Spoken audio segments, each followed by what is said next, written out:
Hey guys, good morning.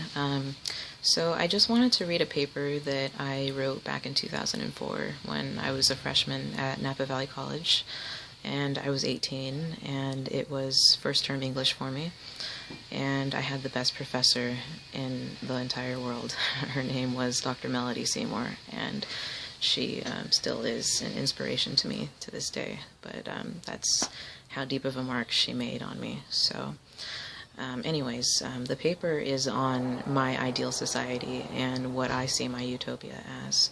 So I named it A Painting of Echoes. So here goes. When I listen to America, I envision myself in a dark, rusted metal tunnel where all I can hear are a series of simultaneous echoes, each racing to the light at the end.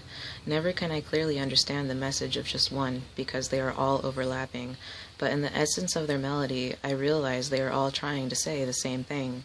We are free, we are safe. They are free with no restraints bouncing off the cylindrical walls, and they are safe enclosed by the metal. But though they are comfortable with the tunnel, it is the outside that they desire. They see the sun glowing through the trees with yellow and orange leaves, gentle wind weaving through the branches, and green grass encircling the trunks. There is open space out there, so they can at once die off into the atmosphere as they wish. To them, it is paradise, utopia, and I see it too. When I'm done listening to America, I make my way to the golden tree outside. The colors are so rich, deep, and perfect. In fact, everything is so exquisitely detailed that I feel as if I'm inside a painting. Off to the left by the entrance to the tunnel, I notice a white painted sign in the shape of an arrow appearing to point directly at the darkness, which reads in red font, "No trespassing." Curiously, the sign is still wet, dripping, and even stranger, the tunnel is wet too, with rust paint tones. I look back inside the tunnel, and suddenly gray matter spatters all over me. It's the echoes. Now I'm frantically wondering where I am and why. Something tells me to look up, and when I do, I see a signature in the candy blue sky, U.S. government property.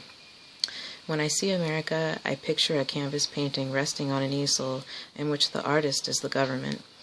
It is Big Brother's dream, his fantasy. None of it is real, though, but it has life, beauty. The painting is unfinished, unframed, and somewhere on it there is a blotched mistake.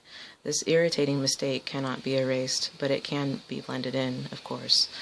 Will anyone notice the change? Some may, or some may not, but I will. I did. I noticed the government's mistake on civil liberties. I noticed how gays cannot marry. I saw myself as the mistake being covered up and blended in, unaccounted for, in the population. At first I saw my utopia until theirs, the government's, ran it over. In our culture, it is good that we have laws and moral codes. They give order, structure, safety, and freedom. Utopia needs those four things, but all within reason. Although it is reasonable, especially according to science, reproduction, it is not fair that one of the federal government's moral codes is that marriage should be between a man and a woman only. What gives them the power and right to say who can legally be in matrimony and who cannot? Are they worried that the population will die down? There's plenty of people in this country, almost too many, or do they just see homosexuality as sick and immoral? There is nothing wrong with two people expressing their love for each other. I do not complain about heterosexuals.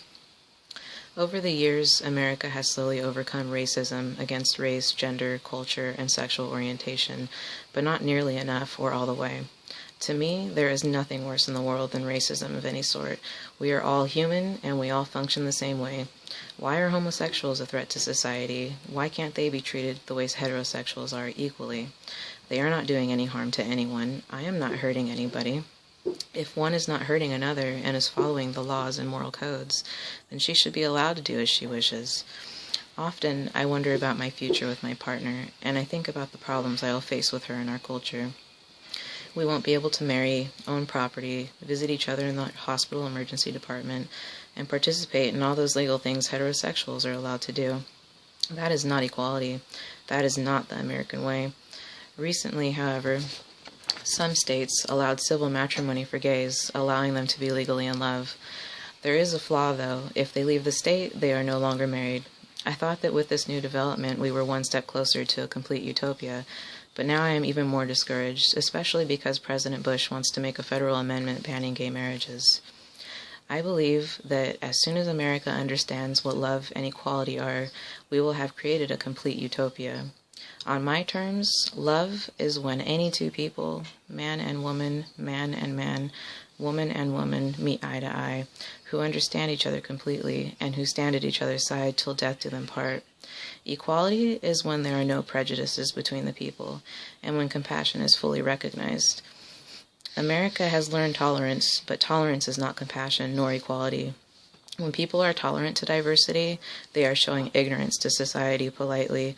Tolerance is an allowance made by the people who feel compelled to accept something different in their culture, and it is not heartfelt, compassionate, nor equal on their behalf. If we, the people of America, could love more and accept more with real compassion, without feeling obligated, we would be free and safe. We would live in Utopia. When I think of Utopia in America, I picture a frame canvas painting hanging on the wall that's completely finished, with no wet paint and no blotched mistakes. It's surrounded by people of all nationalities who all practice different religions and have opposite sexual orientations. They are staring at it with a mesmerized look on their faces. Suddenly, someone in the crowd cries, "The painting has become alive, real." It is then that the crowd realizes what they are looking at is a mirror. There is no signature. They are the signature. So, bravo. That's one of my favorite papers I ever wrote in my college career. But you can see how dated it is based on the things that I talked about. So, obviously a lot of things have changed since then. But, yep, hope you enjoyed that. That's one of my last videos for the day. I'm going to be a little busy, like I said. So, anyways, enjoy. And maybe later I'll read something else from when I was at Sac State, so you can see how my writing changed from Napa Valley to then. So yeah, everybody have a good day. I'll talk to you later.